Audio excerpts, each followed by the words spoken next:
What's up YouTube? Here with an update on my Gear Machina build. Slightly different than last time. I'm just going to go ahead and get into it. You guys know what this deck does for the most part. Triple armor, standard. Double arsenal. I think 3 gets really cloggy, so I didn't really want that. Triple accelerator is pretty much standard. I did change up the Machina lineup quite a bit. I went to a 3-2-1 lineup, so 3 gear frame, 2 fortress, and 1 cannon. I kind of really like this ratio. As much as I like having cannon, I dislike top decking it when I can't use it, or top decking that second cannon if I don't have fortress. I just didn't want it getting cloggy, even though I like the consistency of having them a bunch. I dislike when it gets over consistent and clogs. So I cut that back, and it's working really well. Double effect veiler, 1 max C, and Gores. That gives us 18 monsters. Then we play 11 spells and 11 traps. Double duality, double lance, triple space, and heavy storm. Mind control, reborn, and dark hole. 2 cards you'll notice aren't here are limiter removal and avarice. Limiter removal, I feel like, does one of 2 things. It's either overkill, or you end up like 1-for-1ing something with it, and then by the end you actually neg yourself by doing that. So I didn't like that. And I have a personal vendetta against avarice. I tend to always draw it opening hand and end up never getting a graveyard, anytime I ever play the card. As good as it is in this deck, I want to play it. It just has been so bad for me in the past. If I were to play it, I would probably cut probably the second compulse for it. But anyways, onto the 11 traps. We play the Solemn Brigade, triple prison because this card's absolutely busted right now, double compulse, double mirror force, and finally 1 copy of Starlight Road. I don't play bottomless right now. I dislike being behind and top decking bottomless once they already have things on the field. That's why I opted to play 3 copies of Deep Prison. Onto the extra deck. I only have 13 of 15 right now. I'm currently missing a second Gear Gigant. Then we play Utopia, Maystroke, Pearl, Butterfly, Fairy King, Roach, Shockmaster, Desigma. I actually really like Desigma. I don't know why a lot of people, especially in this particular build that has all the extra deck room, don't play Desigma. I've won quite a few matchups, especially against heroes, going into Desigma to steal Shining. 1 Big Eye, because it's busted. And then Synchros, Catastor, we play a bunch of level 4s and Effect Veilers. Scrap Dragon, we play a bunch of level 7s and Effect Veiler.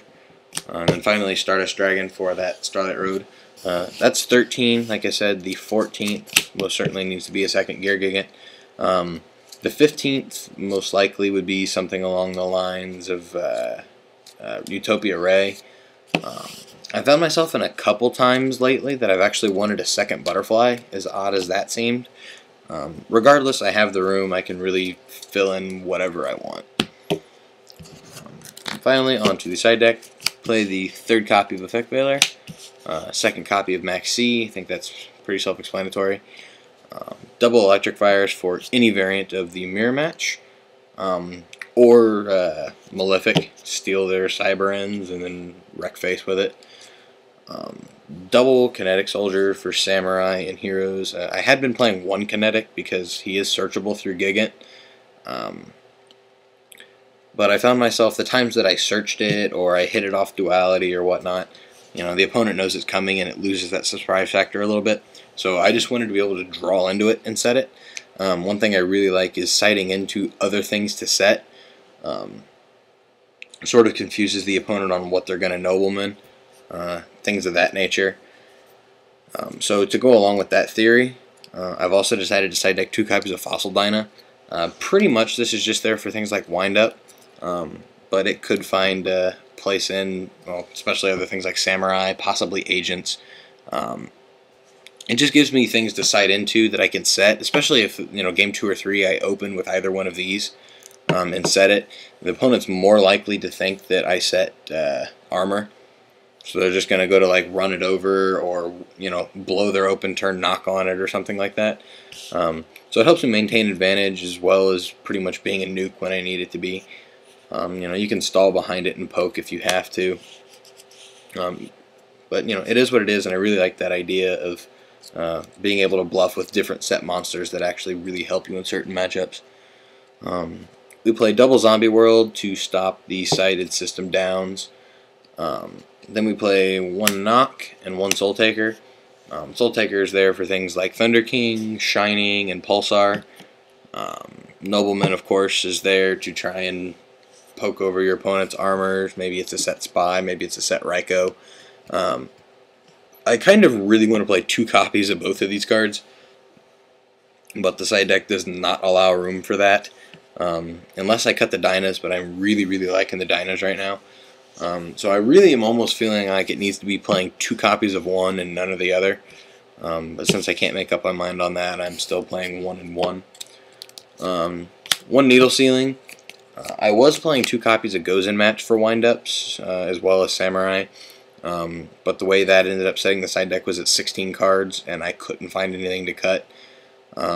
So I just went for Needle Ceiling for the wind-up matchup instead of the 2 copies of Gozen Match. And then the last 2 cards are 2 Soul Drains, because Atlanteans are a little bitch. I love the deck, I am building it, but if you have to play against it, you don't want to, so you gotta side the Soul Drains. Anyways, that's the build. Let me know what you guys think. Comment, rate, subscribe, and I'll talk to you guys later. Peace out.